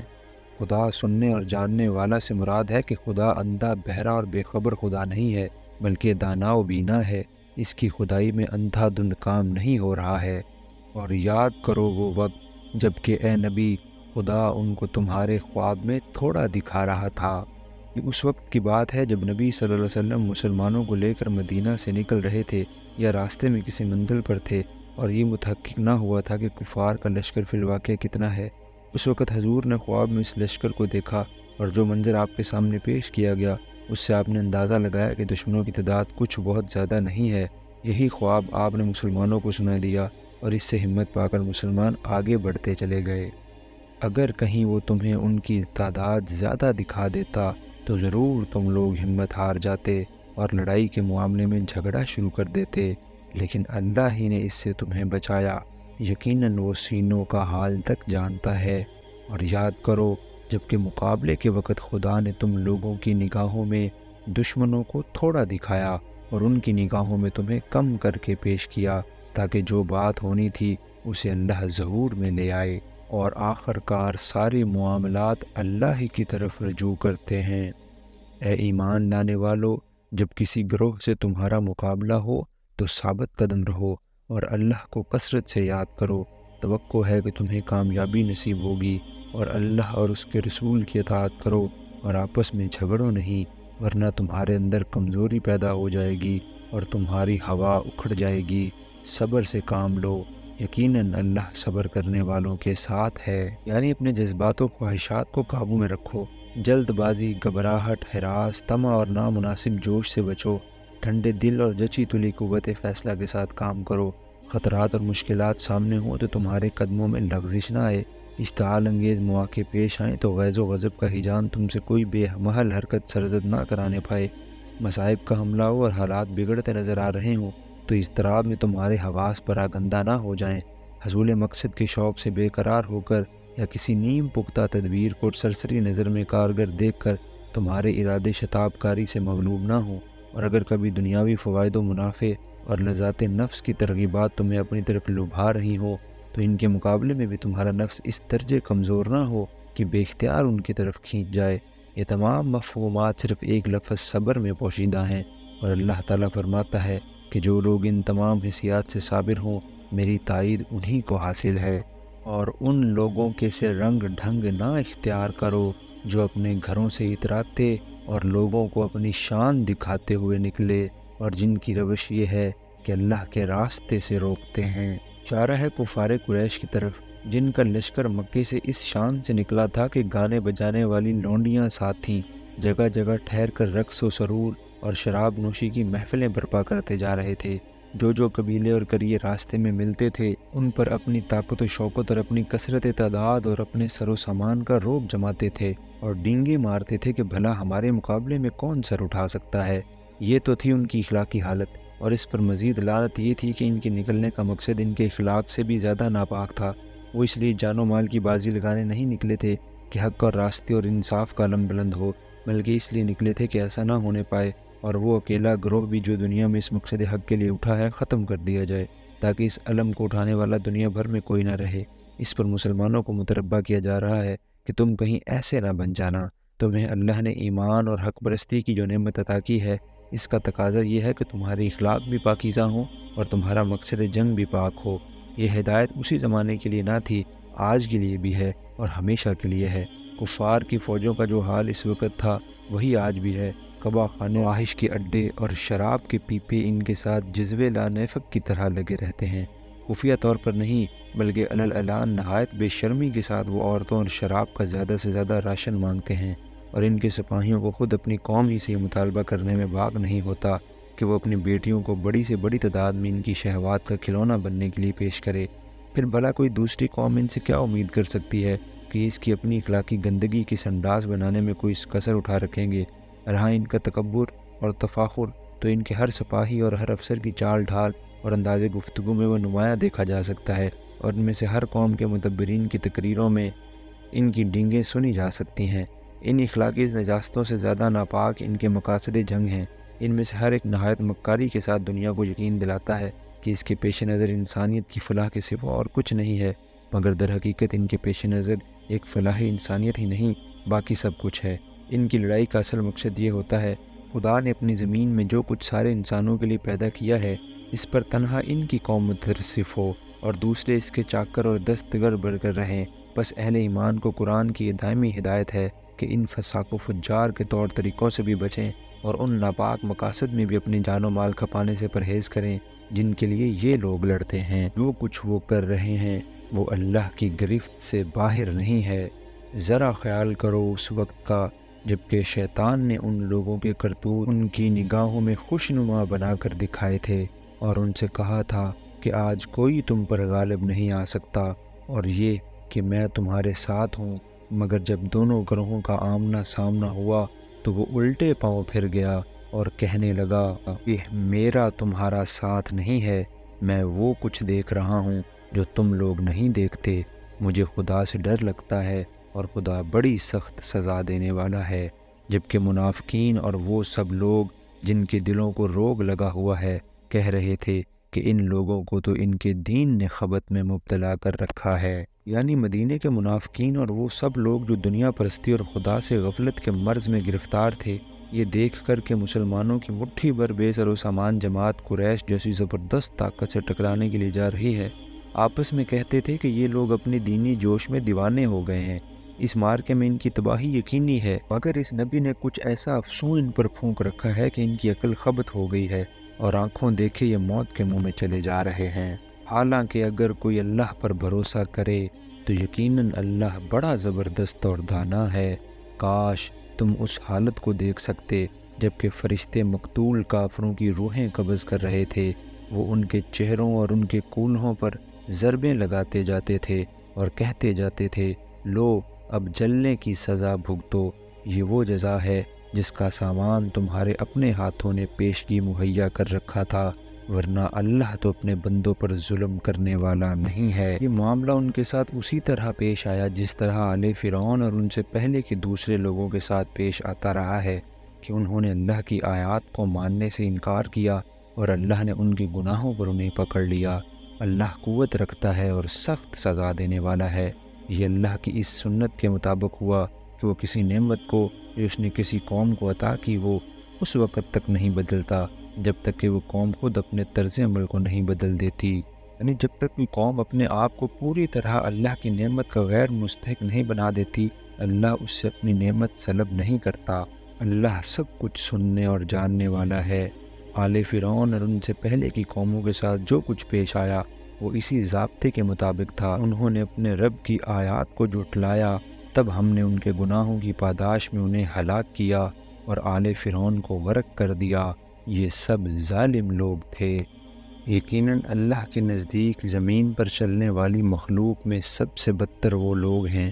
جنہوں نے حق کو ماننے سے انکار کر دیا، پھر کسی طرح وہ اسے قبول کرنے پر تیار نہیں ہیں، خصوصاً ان میں سے وہ لوگ جن کے ساتھ تو نے معاہدہ کیا، پھر وہ ہر موقع پر اس کو توڑتے ہیں اور ذرا خدا کا خوف نہیں کرتے۔ یہاں خاص طور پر اشارہ ہے یہود کی طرف۔ نبی صلی اللہ علیہ وسلم نے مدینہ طیبہ میں تشریف لانے کے بعد سب سے پہلے انہی کے ساتھ حسن جوار اور باہمی تعاون و مددگاری کا معاہدہ کیا تھا اور اپنی حد تک پوری کوشش کی تھی کہ ان سے خوشگوار تعلقات قائم رہیں۔ نیز دینی حیثیت سے بھی آپ یہود کو مشرکین کی بنسبت اپنے سے قریب تر سمجھتے تھے اور ہر معاملے میں مشرکین کے بالمقابل اہل کتاب ہی کے طریقے کو ترجیح دیتے تھے، لیکن ان کے علماء اور مشائخ کو توحید خالص اور اخلاق صالحہ کی وہ تبلیغ اور اعتقادی و عملی گمراہیوں پر وہ تنقید اور اقامت دین حق کی وہ صحیح جو نبی صلی اللہ علیہ وسلم کر رہے تھے ایک آن نہ بھاتی تھی، اور ان کی پہم کوشش یہ تھی کہ یہ نئی تحریک کسی طرح کامیاب نہ ہونے پائے۔ اسی مقصد کے لیے وہ مدینہ کے منافق مسلمانوں سے ساز باز کرتے تھے۔ ان کے لیے وہ اوس اور خزرج کے لوگوں میں ان پرانی عداوتوں کو بھڑکاتے تھے جو اسلام سے پہلے ان کے درمیان کشت و خون کی موجب ہوا کرتی تھیں۔ اسی کے لیے قریش اور دوسرے مخالف اسلام قبیلوں سے ان کی خفیہ سازشیں چل رہی تھیں، اور یہ سب حرکات اس معاہدہ دوستی کے باوجود ہو رہی تھی جو نبی صلی اللہ علیہ وسلم اور ان کے درمیان لکھا جا چکا تھا۔ جب جنگ بدر واقع ہوئی تو ابتدا میں ان کو توقع تھی کہ قریش کی پہلی ہی چوٹ اس تحریک کا خاتمہ کر دے گی، لیکن جب نتیجہ ان کے توقعات کے خلاف نکلا تو ان کے سینوں کی آتش حسد اور زیادہ بھڑک اٹھی۔ انہوں نے اس اندیشے سے کہ بدر کی فتح کہیں اسلام کی طاقت کو ایک مستقل خطرہ نہ بنا دے، اپنی مخالفانہ کوششوں کو تیز تر کر دیا، حتیٰ کہ ان کا ایک لیڈر کعب بن اشرف جو قریش کی شکست سنتے ہی چیخ اٹھا تھا کہ آج زمین کا پیٹ ہمارے لیے اس کی پیٹھ سے بہتر ہے، خود مکہ گیا اور وہاں اس نے ہیجان انگیز مرثی کہہ کر قریش کو انتقام کا جوش دلایا۔ اس پر بھی ان لوگوں نے بس نہ کی۔ یہودیوں کے قبیلہ بنی کینکا نے معاہدہ حسن جوار کے خلاف ان مسلمان عورتوں کو چھیڑنا شروع کیا جو ان کی بستی میں کسی کام سے جاتی تھیں، اور جب نبی صلی اللہ علیہ وسلم نے ان کی اس حرکت پر ملامت کی تو انہوں نے جواب میں دھمکی دے دی کہ ہم لڑنے مرنے والے لوگ ہیں اور لڑنا جانتے ہیں، ہمارے مقابلے میں آؤ گے تب تمہیں پتہ چلے گا کہ مرد کیسے ہوتے ہیں۔ بس اگر یہ لوگ تمہیں لڑائی میں مل جائیں تو ان کی ایسی خبر لو کہ ان کے بعد جو دوسرے لوگ ایسی روش اختیار کرنے والے ہوں ان کے حواس باختہ ہو جائیں۔ کسی قوم سے ہمارا معاہدہ ہو اور پھر وہ اپنی معاہدانہ ذمہ داریوں کو پس پشت ڈال کر ہمارے خلاف کسی جنگ میں حصہ لے تو ہم بھی معاہدے کی اخلاقی ذمہ داریوں سے سبکدوش ہو جائیں گے اور ہمیں حق ہوگا کہ اس سے جنگ کریں۔ نہیں تو اگر کسی قوم سے ہماری لڑائی ہو رہی ہو اور ہم دیکھیں کہ دشمن کے ساتھ ایک ایسی قوم کے افراد بھی شریک جنگ ہیں جس سے ہمارا معاہدہ ہے، تو ہم ان کو قتل کرنے اور ان سے دشمن کا سام معاملہ کرنے میں ہرگز کوئی تعامل نہ کریں گے، کیونکہ انہوں نے اپنی انفرادی حیثیت میں اپنی قوم کے معاہدے کی خلاف ورزی کر کے اپنے آپ کو اس کا مستحق نہیں رہنے دیا ہے کہ ان کی جان و مال کے معاملے میں اس معاہدے کا احترام ملحوظ رکھا جائے جو ہمارے اور ان کی قوم کے درمیان ہے۔ توقع ہے کہ بدعہدوں کے اس انجام سے وہ سبق لیں گے، اور اگر کبھی تمہیں کسی قوم سے خیانت کا اندیشہ ہو تو اس کے معاہدے کو اعلانیہ اس کے آگے پھینک دو۔ آیت کی روح سے ہمارے لیے کسی طرح جائز نہیں ہے کہ اگر کسی شخص یا گروہ یا ملک سے ہمارا معاہدہ ہو اور ہمیں اس کے طرز عمل سے شکایت لاحق ہو جائے کہ وہ عہد کی پابندی میں کوتاہی برت رہا ہے، اندیشہ پیدا ہو جائے کہ وہ موقع پاتے ہی ہمارے ساتھ غداری کر بیٹھے گا، تو ہم اپنی جگہ خود فیصلہ کر لیں کہ ہمارے اور اس کے درمیان معاہدہ نہیں رہا، اور یکایک اس کے ساتھ وہ طرز عمل اختیار کرنا شروع کر دیں جو معاہدہ نہ ہونے کی صورت میں ہی کیا جا سکتا ہو۔ اس کے برعکس ہمیں اس بات کا پابند کیا گیا ہے کہ جب ایسی صورت پیش آئے تو ہم کوئی مخالفانہ کارروائی کرنے سے پہلے فریق ثانی کو صاف صاف بتا دیں کہ ہمارے اور تمہارے درمیان اب معاہدہ باقی نہیں رہا، تاکہ فسخ معاہدہ کا جیسا علم ہم کو حاصل ہے ویسا ہی اس کو بھی ہو جائے، اور وہ اس غلط فہمی میں نہ رہے کہ معاہدہ اب بھی باقی ہے۔ اسی فرمان الہی کے مطابق نبی صلی اللہ علیہ وسلم نے اسلام کی بین الاقوامی پالیسی کا یہ مستقل اصول قرار دیا تھا کہ جس کا کسی قوم سے معاہدہ ہو اسے چاہیے کہ معاہدے کی مدت ختم ہونے سے پہلے عہد کا بند نہ کھولے، یا نہیں تو ان کا عہد برابری کو ملحوظ رکھتے ہوئے ان کی طرف پھینک دے۔ پھر اسی قاعدے کو آپ نے اور زیادہ پھیلا کر تمام معاملات میں عام اصول یہ قائم کیا تھا: تجھ سے خیانت کرے تو اس سے خیانت نہ کر۔ یہ اصول صرف وعظوں میں بیان کرنے اور کتابوں کی زینت بننے کے لیے نہ تھا، بلکہ عملی زندگی میں بھی اس کی پابندی کی جاتی تھی۔ چنانچہ ایک مرتبہ جب حضرت امیر معاویہ نے اپنے عہد بادشاہی میں سرحد روم پر فوجوں کا اجتماع اس غرض سے کرنا شروع کیا کہ معاہدے کی مدت ختم ہوتے ہی یکایک رومی علاقے پر حملہ کر دیا جائے، تو ان کی اس کارروائی پر عمر بن انبسہ صحابی نے سخت احتجاج کیا اور نبی صلی اللہ علیہ وسلم کی یہی حدیث سنا کر کہا کہ معاہدے کی مدت کے اندر یہ معاہدانہ طرز عمل اختیار کرنا غداری ہے۔ آخرکار امیر معاویہ کو اس اصول کے آگے سر جھکانا پڑا اور سرحد پر اجتماع فوج روک دیا گیا۔ کے اوپر یہ بھی جان لینا ضروری ہے کہ اسلامی قانون صرف ایک صورت میں بلا اطلاع حملہ کرنے کو جائز رکھتا ہے، اور وہ صورت یہ ہے کہ فریق ثانی اعلان معاہدے کو توڑ چکا ہو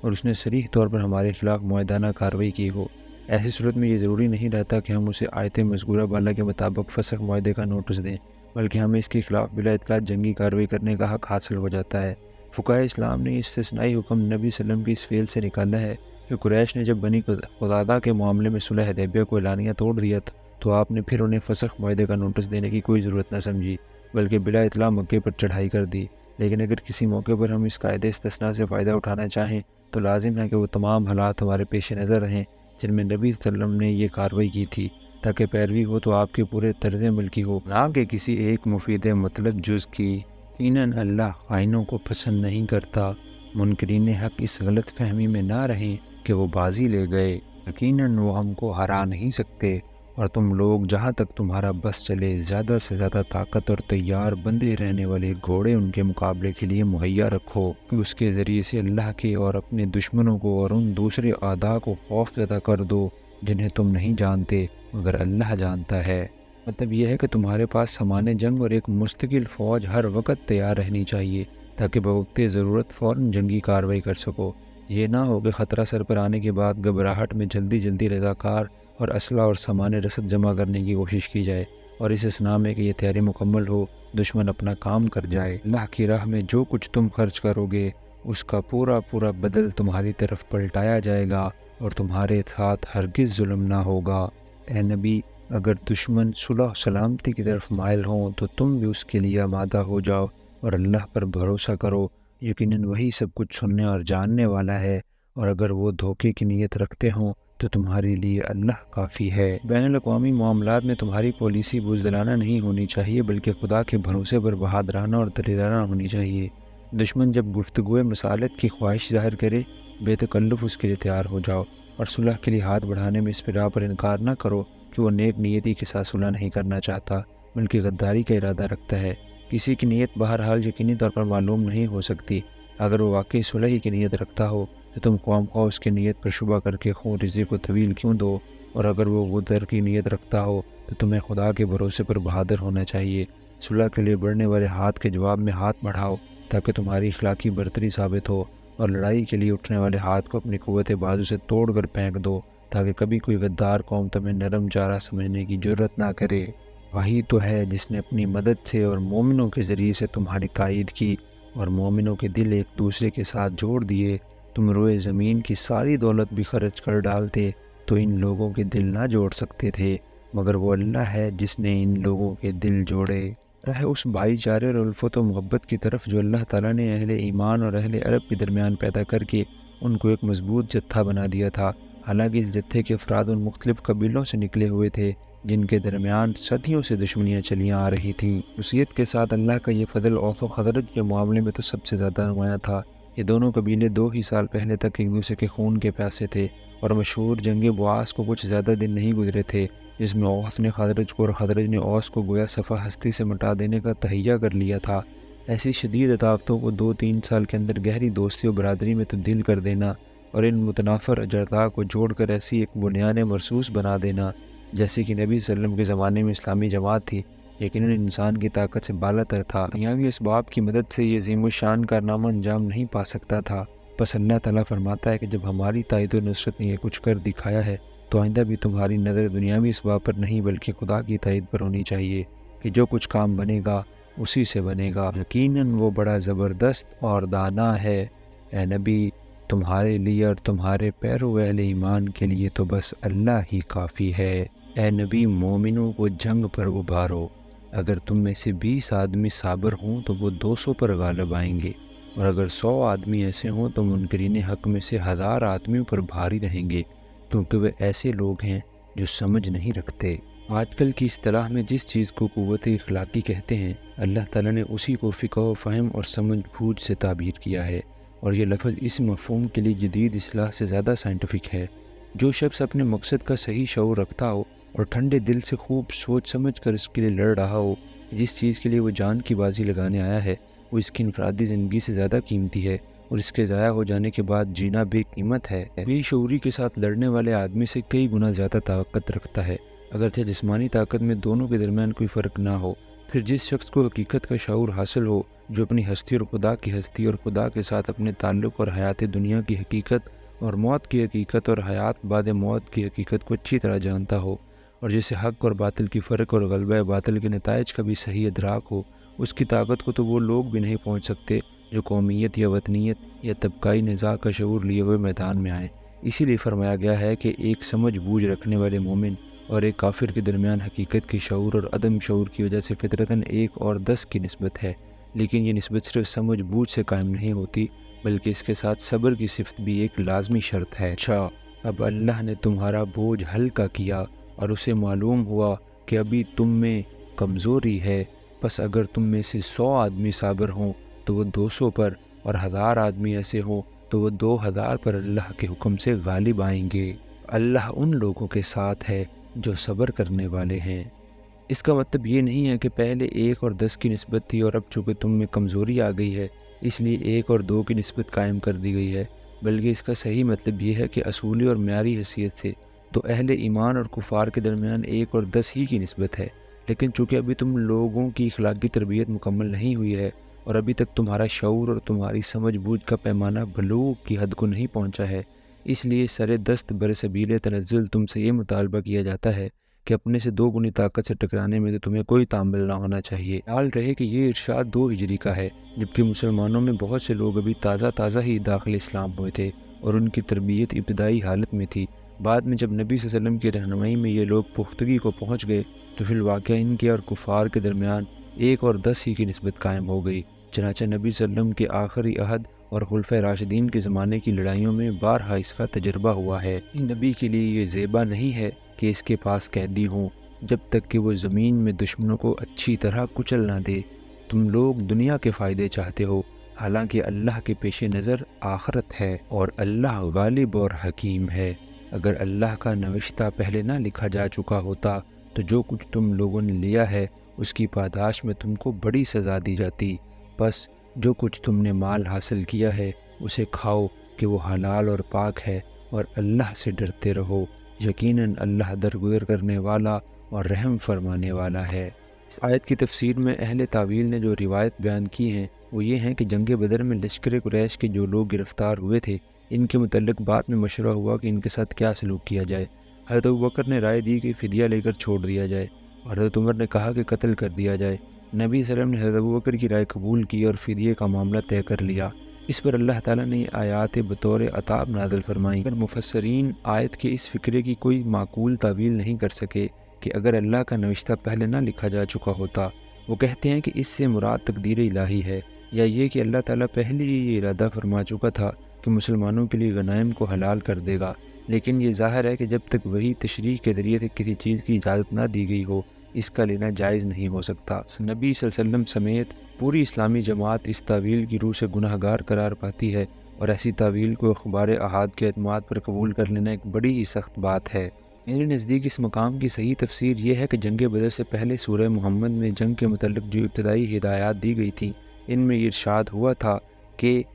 ان قیدیوں سے فدیہ وصول کر کے انہیں چھوڑ دیا جائے، لیکن اس کے ساتھ شرط یہ لگائی گئی تھی کہ پہلے دشمن کی طاقت کو اچھی طرح کچل دیا جائے، پھر قیدی پکڑنے کی فکر کی جائے۔ اس فرمان کی روح سے مسلمانوں نے بدر میں جو قیدی گرفتار کیے اور اس کے بعد ان سے جو فدیہ وصول کیا وہ تھا تو اجازت کے مطابق، مگر غلطی یہ ہوئی کہ دشمن کی طاقت کو کچل دینے کی جو شرط مقدم رکھی گئی تھی اسے پورا کرنے میں کوتاہی کی گئی۔ جنگ میں جب قریش کی فوج بھاگ نکلی تو مسلمانوں کا ایک بڑا گروہ غنیمت لوٹنے اور کفار کے آدمیوں کو پکڑ کر باندھنے میں لگ گیا، اور بہت کم آدمیوں نے دشمنوں کا کچھ دور تک تعاقب کیا۔ حالانکہ اگر مسلمان پوری طاقت سے ان کا تعاقب کرتے تو قریش کی طاقت کا اسی روز خاتمہ ہو گیا ہوتا۔ اسی پر اللہ تعالیٰ عطاب فرما رہا ہے، اور یہ عطاب نبی صلی اللہ علیہ وسلم پر نہیں ہے بلکہ مسلمانوں پر ہے۔ فرمان مبارک کا منشا یہ ہے کہ تم لوگ ابھی نبی کے مشن کو اچھی طرح نہیں سمجھے۔ نبی کا اصل کام یہ نہیں ہے کہ فدیہ اور غنائم وصول کر کے خزانے بھرے، بلکہ اس کے نسب العین سے جو چیز براہ راست تعلق رکھتی ہے وہ صرف یہ ہے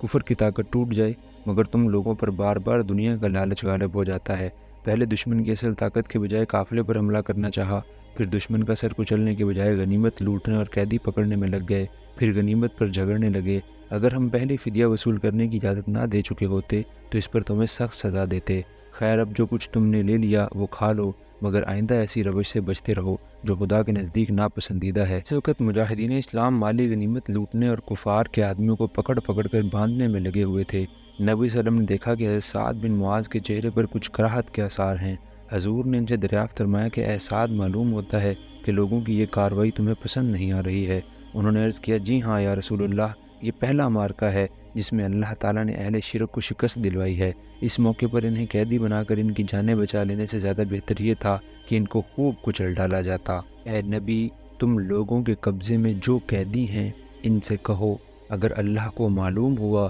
کہ تمہارے دلوں میں کچھ خیر ہے تو وہ تمہیں اس سے بڑھ چڑھ کر دے گا جو تم سے لیا گیا ہے، اور تمہاری خطائیں معاف کرے گا۔ اللہ درگزر کرنے والا اور رحم فرمانے والا ہے۔ لیکن اگر وہ تیرے ساتھ خیانت کا ارادہ رکھتے ہیں تو اس سے پہلے وہ اللہ تعالیٰ کے ساتھ خیانت کر چکے ہیں، چنانچہ اس کی سزا اللہ نے انہیں دی کہ وہ تیرے قابو میں آ گئے۔ اللہ سب کچھ جانتا ہے اور حکیم ہے۔ جن لوگوں نے ایمان قبول کیا اور ہجرت کی اور اللہ کی راہ میں اپنی جانیں لڑائیں، اپنے مال کھپائے، اور جن لوگوں نے ہجرت کرنے والوں کو جگہ دی اور ان کی مدد کی، وہی دراصل ایک دوسرے کے ولی ہیں۔ رہے وہ لوگ جو ایمان تو لے آئے مگر ہجرت کر کے دارالاسلام میں آ نہیں گئے، تو ان سے تمہارا ولایت کا کوئی تعلق نہیں ہے جب تک کہ وہ ہجرت کر کے نہ آ جائیں۔ یہ آیت اسلام کے دستوری قانون کی ایک اہم دفعہ ہے۔ اس میں اصول مقرر کیا گیا ہے کہ ولایت کا تعلق صرف ان مسلمانوں کے درمیان ہوگا جو یا تو دارالاسلام کے باشندے ہوں یا اگر باہر سے آئیں تو ہجرت کر کے آ جائیں۔ باقی رہے وہ مسلمان جو اسلامی ریاست کی حدود ارضی سے باہر ہوں تو ان کے ساتھ مذہبی اخوت تو ضرور قائم رہے گی لیکن ولایت کا تعلق نہ ہوگا، اور اسی طرح ان مسلمانوں سے بھی یہ تعلق ولایت نہ رہے گا جو ہجرت کر کے نہ آئیں بلکہ دارالکفر کی رعایا ہونے کی حیثیت سے دارالاسلام میں آئیں۔ ولایت کا لفظ عربی زبان میں حمایت، نصرت، مددگاری، پشتیبانی، دوستی، قرابت، سرپرستی اور اس سے ملتے جلتے مفہومات کے لیے بولا جاتا ہے، اور اس آیت کے سیاق و سباق میں صریح طور پر اس سے مراد وہ رشتہ ہے جو ایک ریاست کا اپنے شہریوں سے اور شہریوں کا اپنی ریاست سے اور خود شہریوں کا آپس میں ہوتا ہے۔ بس یہ آیت دستوری اور سیاسی ولایت کو اسلامی ریاست کے ارضی حدود تک محدود کر دیتی ہے اور ان حدود سے باہر کے مسلمانوں کو اس مخصوص رشتے سے خارج قرار دیتی ہے۔ اس عدم ولایت کے قانونی نتائج بہت وسیع ہیں جن کی تفصیلات بیان کرنے کا یہاں موقع نہیں ہے۔ مثال کے طور پر صرف اتنا اشارہ کافی ہوگا کہ اسی عدم ولایت کی بنا پر دارالکفر اور دارالاسلام کے مسلمان ایک دوسرے کے وارث نہیں ہو سکتے، ایک دوسرے کے قانونی ولی نہیں بن سکتے، باہم شادی بیاہ نہیں کر سکتے، اور اسلامی حکومت کسی ایسے مسلمان کو اپنے ہاں ذمہ داری کا منصب نہیں دے سکتی جس نے دارالکفر سے شہریت کا تعلق نہ توڑا ہو۔ علاوہ بریں یہ آیت اسلامی حکومت کی خارجی سیاست پر بھی بڑا اثر ڈالتی ہے۔ اس کی روح سے دولت اسلامیہ کی ذمہ داری ان مسلمانوں تک محدود ہے جو اس کے حدود کے اندر رہتے ہیں۔ باہر کے مسلمانوں کے لیے کسی ذمہ داری کا بار اس کے سر نہیں ہے۔ یہی وہ بات ہے جو نبی صلی اللہ علیہ وسلم نے اس حدیث میں فرمائی ہے کہ میں کسی ایسے مسلمان کی حمایت و حفاظت کا ذمہ دار نہیں ہوں جو مشرکین کے درمیان رہتا ہو۔ اس طرح اسلامی قانون نے اس جھگڑے کی جڑ کاٹ دی ہے جو بالعموم بین الاقوامی پیچیدگیوں کا سبب بنتا ہے، کیونکہ جب کوئی حکومت اپنے حدود سے باہر رہنے والے بعض اقلیتوں کا ذمہ اپنے سر لے لیتی ہے تو اس کی وجہ سے ایسی الجھنیں پڑ جاتی ہیں وہ بار بار کی لڑائیاں بھی نہیں سلجھا سکتی۔ اگر وہ دین کے معاملے میں تم سے مدد مانگیں تو ان کی مدد کرنا تم پر فرض ہے، لیکن کسی ایسی قوم کے خلاف نہیں جس سے تمہارا معاہدہ ہو۔ اوپر کی آیت میں دارالاسلام سے باہر رہنے والے مسلمانوں کو سیاسی ولایت کے رشتے سے خارج قرار دیا گیا تھا۔ اب یہ آیت اس امر کی توضیح کرتی ہے کہ اس رشتے سے خارج ہونے کے باوجود وہ دینی اخوت کے رشتے سے خارج نہیں ہیں۔ اگر کہیں ان پر ظلم ہو رہا ہو اور وہ اسلامی برادری کے تعلق کی بنا پر دارالاسلام کی حکومت اور اس کے باشندوں سے مدد مانگے تو ان کا فرض ہے کہ اپنے ان مظلوم بھائیوں کی مدد کریں، لیکن اس کے بعد مزید توضیح کرتے ہوئے فرمایا گیا کہ ان دینی بھائیوں کی مدد کا فریضہ اندھا دھند انجام نہیں دیا جائے گا بلکہ بین الاقوامی ذمہ داریوں اور اخلاقی حدود کا پاس و لحاظ رکھتے ہوئے ہی انجام دیا جا سکے گا۔ اگر ظلم کرنے والی قوم سے دارالاسلام کے معاہدانہ تعلقات ہوں تو اس صورت میں مظلوم مسلمانوں کی کوئی ایسی مدد نہیں کی جا سکے گی جو ان تعلقات کی اخلاقی ذمہ داریوں کے خلاف پڑتی ہو۔ وہ ایک دوسرے کی حمایت کرتے ہیں۔ اگر تم یہ نہ کرو گے تو زمین میں فتنہ اور بڑا فساد برپا ہوگا۔ جو لوگ ایمان لائے اور جنہوں نے اللہ کی راہ میں گھر بار چھوڑے اور جد و جہد کی اور جنہوں نے پناہ دی